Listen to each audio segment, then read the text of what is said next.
Welcome to Your Strata Property, the podcast for property owners looking for reliable, accurate, and bite-sized information from an experienced and authoritative source. To access previous episodes and useful strata tips, go to www.yourstrataproperty.com.au. Hello and welcome. I'm Amanda Farmer and this is Your Strata Property. Today I have Savina Yang joining me. Hi, Savina. Hi, Amanda. How are you today? Good, thank you. How are you? Excellent, thank you. Now, for long-time listeners of the show, you'll know that Savina is a lawyer with my practice Lawyers Chambers. She's been working with me for many years now, and she has previously been a guest on the show. Episodes 8 and episodes 16 saw Savina joining us to talk all things strata. And I like to bring Savina on to talk about a particular area that she's been working on in her day-to-day practice. Episode 8 was about the process of enforcing bylaws, and episode 16 was about how we can increase the value of our strata units by extending into common property. And I've invited Savina on the show today to talk to us about boundary fences, sometimes called dividing fences here in New South Wales. And Savina, first question for you, what is the relevance of boundary fences to strata living?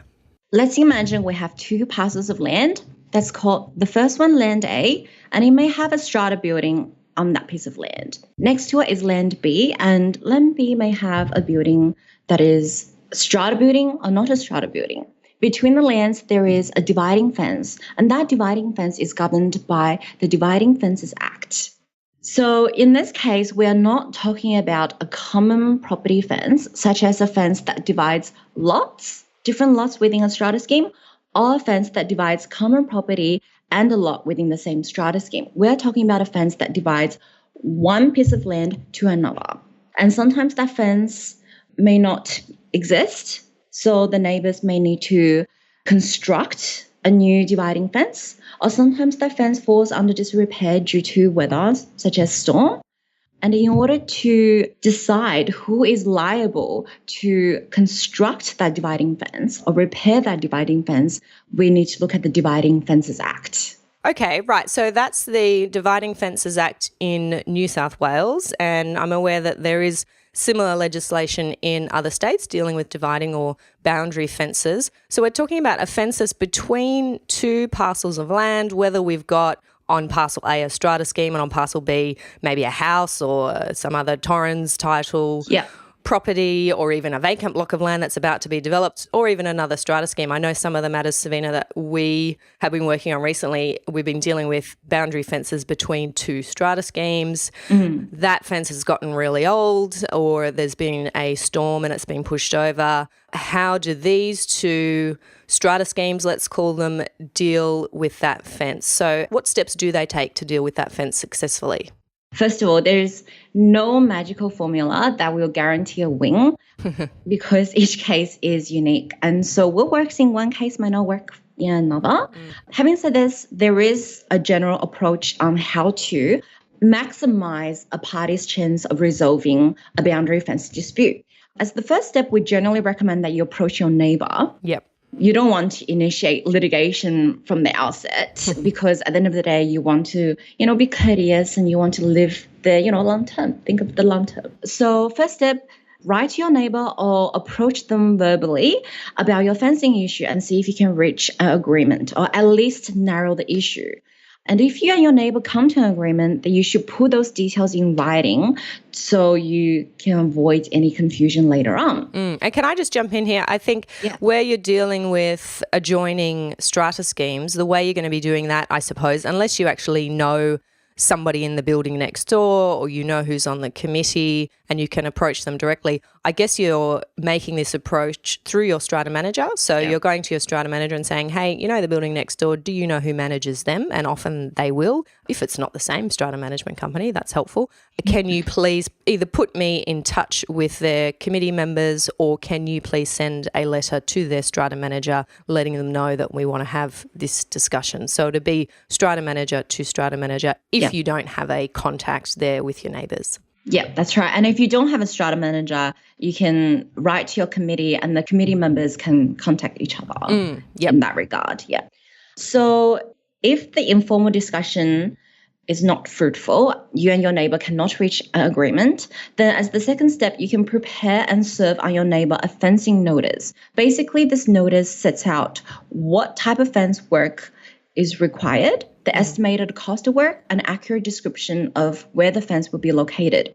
Although there is no particular form for the fencing notice, the Dividing Fences Act requires certain details to be included in that notice. So when you prepare that fencing notice, make sure that you read the act and tick the boxes, make sure you have included all these mandatory requirements. I'll make sure that there is a link in the show notes to the relevant section of the Dividing Fences Act, which tells you what should be included in a fencing notice. Now, you've said there, Savina, you should be including the estimated cost of the work. So I guess the committee is going out and getting a quote or two for the work so that you have an estimated cost. And an important point there, the location of the fence. I know some matters that we've worked on, there has been a question as to whether the fence was actually originally on the correct boundary, and there has been the need to get a surveyor out to do a survey or an updated survey of the area where the fence is to go to make sure that it is going to be situated exactly where it should be. And a building that I worked with recently had this experience where once they got the surveyor out, they realised that the old fence had been encroaching on their property and the new fence was to be put back in a different position, which their neighbour agreed to, but they needed the benefit of a survey to do that. So keep that in mind as well. Yeah. Okay, so you've done your fencing notice, you've served your fencing notice on your neighbor, but there's still no agreement within 1 month after the notice has been served. So what happens after that is either owner can then apply for a fencing order at two forums. One is the New South Wales Civil and Administrative Tribunal or the local court. The difference between these two forums is that if an application for a fencing order is filed at the tribunal, the next step is a conciliation and hearing. So what happens at conciliation is it's like mediation, but there is a conciliator who will assist the parties to develop a proposal to come to an agreement. Whereas if the application is filed at the local court, then the next step is generally just a court appearance. We generally recommend our clients to consider the tribunal route because it's less formal and more efficient than courts. Anything to add, Amanda? I agree with that. I think we do find it's a rare case that parties can't come to an agreement about a dividing fence. And I have to say, we're not serving too many fencing notices. Usually, I think the issue comes down to cost, the type of fence that is being proposed. Those are the usual sources of disagreement. What about in your experience, Savina? What would you say the common problems are when it comes to reaching agreement about boundary fences, and how are we solving those? Yeah.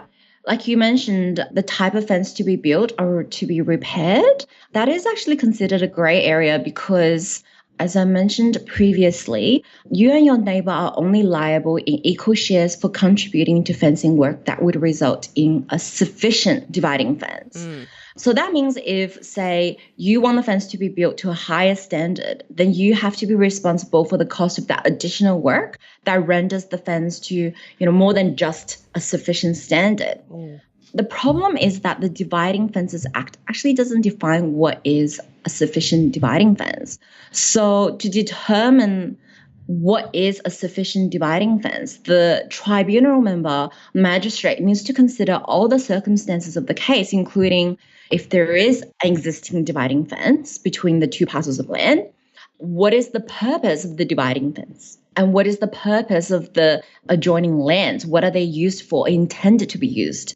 Whether there's any policy adopted by the local council or any relevant environmental planning instrument. And because of these factors, like I mentioned before, what is considered sufficient in your situation may not be sufficient in another situation. Yeah, it's a good point. And a building I was involved in recently, exactly to this point, part of their boundary fence was actually a pool fence. It was enclosing part of the pool. So it, of course, had specific requirements that it had to meet as a pool fence. And when it was being repaired, those requirements had to be taken into account. So that goes to your point about what is the purpose of the fence and what's going on the land on the other side. And that all feeds into what constitutes a sufficient dividing fence. So good points there to remember. There's another common dispute when it comes to dividing fence is a neighbor's refusal to contribute to the cost. Yes. Or a neighbor challenging whether the fence should be built to begin with. And in my view, a lot of these issues arise because of a lack of knowledge of the law. So for any listeners who are facing a similar problem or would like to avoid a similar problem occurring in the near future, I suggest that they have a quick read of the Dividing Fences Act to understand what your liability is and your neighbor's liability is under the Act. It's actually quite easy to read, Amanda. Not like the strata schemes management. But yeah, it's definitely not entertaining, but it's easy to read. And I think there's a good bit online as well. I'm not sure, Savina, you can tell me if I'm wrong, whether it's the local court website that has a page on dividing fences, and maybe the tribunal, the Civil and Administrative Tribunal has that on their page as well. If I can track down those pages, I'll put them in the show notes as well, because there'll be some good, easy to read guides to these general principles we're talking about. Yeah, you read my mind because I do have a link for our listeners. Fabulous. It's Law Access. It has a very detailed page on how to deal with dividing fence issues. Okay, wonderful. Can you give me that link now if you've got it? Yes, I do. It's www.lawaccess.newsouthwales.gov.au, and I will put that link up on the website. Perfect. Thank you very much. All right, so we might have some listeners out there today who are listening intently because they have a problem with a boundary fence and they think, wow, this is great timing, listening to Savina tell me all about this. What would you say their first step should be to get started with solving their boundary fence problem today? Definitely just go over to your neighbor's house or approach your strata committee and initiate an informal discussion. Just tell them what the issues are. Tell them what your obligation is, where their obligations are under the Act, and see if you can come to an agreement. At the end of the day, nobody wants to spend their time, in courts, in and out of courts, in and out of tribunals. Except us, maybe. Exactly.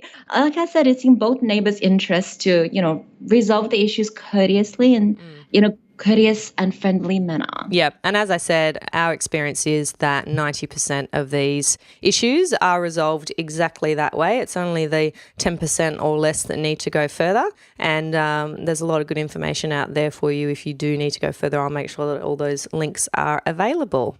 All right, Savina, thank you so much for that. How do our listeners find out more about you? And is there anything you want to add before we wrap up?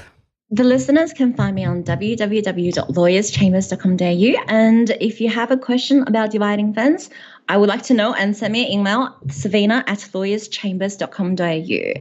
One more thing before I go, I do want to mention that the community justice centres offer free mediation services. So yes. If your informal discussion doesn't work out and you don't really want to, launch into litigation, you and your neighbor may consider this route, because once the matter is in the hands of the court or the tribunal, the decision will be out of your hands, your neighbor's hands. So make sure, you deal with this issue, under your control.